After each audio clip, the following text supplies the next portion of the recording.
Have y'all ever got broken up with and y'all was at work and you just couldn't do your job? Emotional regulation allows me to still be able to go about my job. I'm gonna still be mad, you know what I'm saying? But I can still go about my job because it's like, you know what? I'm feeling away, but I'm just feeling away.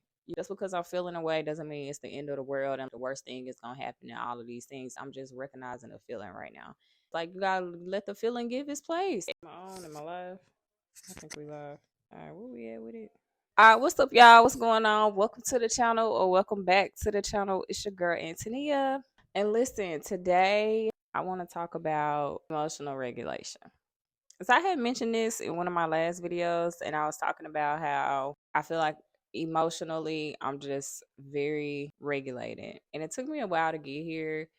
And honestly, it's probably one of the best skills I could have ever learned or like taught myself. So I figured that I would start like a little series of me talking about it. So this one's gonna be pretty short and to the point. I really just want to talk about what emotional regulation is, at least how I define it and how I experience it. Um, I'm gonna just yap and we'll see what comes out. How about that? So, what is emotional regulation? Honestly, my definition of emotional regulation is being able to feel your feelings, but just not being controlled by them. Meaning, I still feel angry, I still feel sad, I still feel depressed, I still feel all of these things, but I don't allow my actions to determine my next move. AKA, I just don't allow my emotions to run me impulsively. And one thing I want to clarify on that is I feel like a lot of people think emotional regulation is about suppressing your emotions, not caring, being avoidant, numbing how you really feel, and going into this, oh, I don't care. And it's really not that at all. If anything, that's emotional detachment, which I'll talk about in a separate video. And I don't even think it's emotional detachment for real. To me, that's a survival mechanism. One thing I've learned to understand about emotions and why I feel like a lot of people struggle with being emotionally regulated is because they don't want to feel the hard part. People love being happy, people love being excited, people love being loved, and all these like happy, exciting upper emotions. But when it comes to those lower ones, being angry, being depressed, being sad, being all these things, people hate feeling that. And I get it. But they're emotions that you can't hide from them. People can always piss you off. People are always gonna make you mad. And instead of trying to run away, suppress, numb, avoid, or whatever when you feel those things, it's just let yourself have your moment.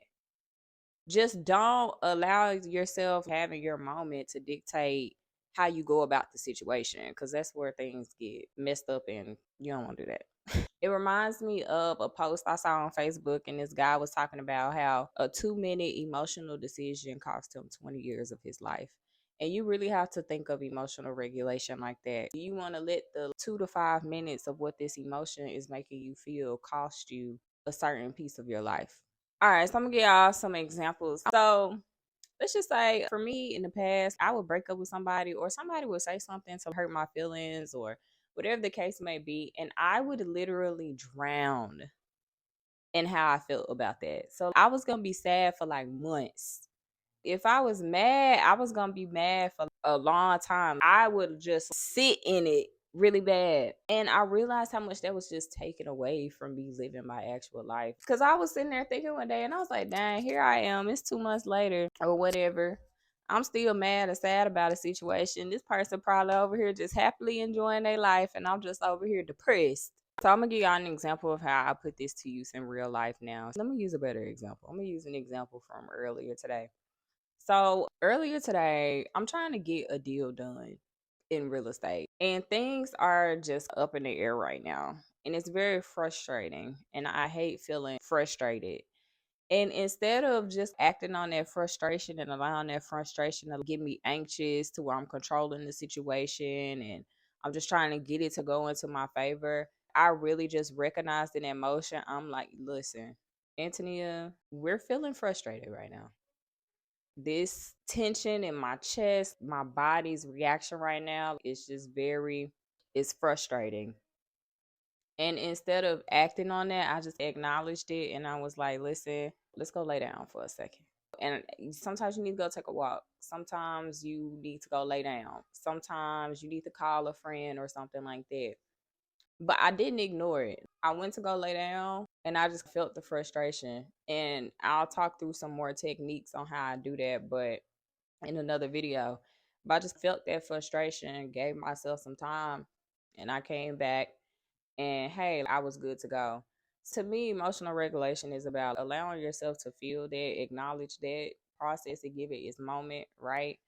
But don't let it shift how you continue to go about something. So, like if you're in an argument with someone, instead of going off of the emotions of the argument, it's like recognizing, you know what, you pissing me off.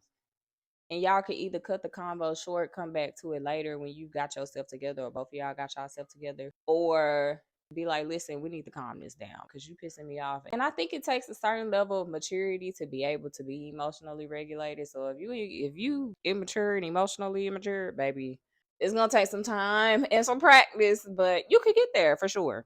And I will say too, since I've been more emotionally regulated, I make way better decisions. I have way better communication with people. I still get flustered. Things still fluster me, but I'm not harboring it throughout my day. It's not drowning out the other facets of my life. I can still go about my day regularly. That's not to say I ain't thinking about it and I'm a, you know what I'm saying? It ain't nothing like that, but it's just like I can still go about my day without letting that take me off course or deter me. Have y'all ever got broken up with and y'all was at work and you just couldn't do your job? Emotional regulation allows me to still be able to go about my job. I'm gonna still be mad, you know what I'm saying? But I can still go about my job because it's like, you know what? I'm feeling away, but I'm just feeling away. Just because I'm feeling away doesn't mean it's the end of the world and the worst thing is gonna happen in all of these things. I'm just recognizing a feeling right now. Like you gotta let the feeling give its place. Everybody has emotions. So it's just about being able to acknowledge that you can't get away from them. And you gotta be friends with them. It's like having a cordial relationship with an enemy. And honestly, I have to emotionally regulate myself when I'm overly excited and stuff like that. I like being happy. I like being excited and things like that. And I give myself a moment to enjoy those feelings. But at the same time, I have to bring myself back down to a more grounded level because I just like to stay balanced and centered. I think emotional regulation is just about having a remote control for your TV.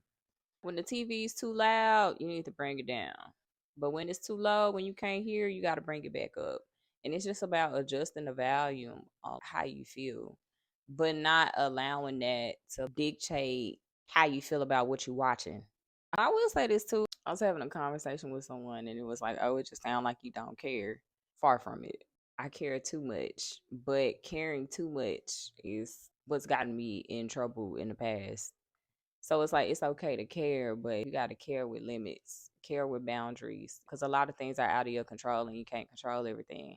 And I think that's the beauty of emotional regulations because it allows you to care, right? And express and feel certain things, but you have a certain level of self control over that to where it's not influencing or allowing certain outcomes to happen that you don't really want. It's just allowing you to be less reactive and less impulsive. So if I had to sum all that together, I would say emotional regulation is just pausing before reacting. It's just allowing yourself to take a step back before you say something, do something, or react in a way that you would regret later. Definitely take some self control though. And another thing that I think goes into emotional regulation is a certain level of self honesty and awareness with yourself. If you can't be honest with yourself, it's not gonna work. I hope you could be honest with yourself. You know what I'm saying? Because hey, you lie to yourself, and people gonna lie to you. All right, y'all. So I think that's it for me on this video. This was gonna be pretty short because, like I said, I want to go more in depth into emotional regulation in future videos because it's a lot I could talk about when it comes to this subject, especially on how to use it, the different tools that you need, and stuff like that. So, if this is a topic of interest to you, definitely stick around. I'll be talking about it more in future videos. But in the meantime, between time, I'll see y'all next time. And yeah, bye.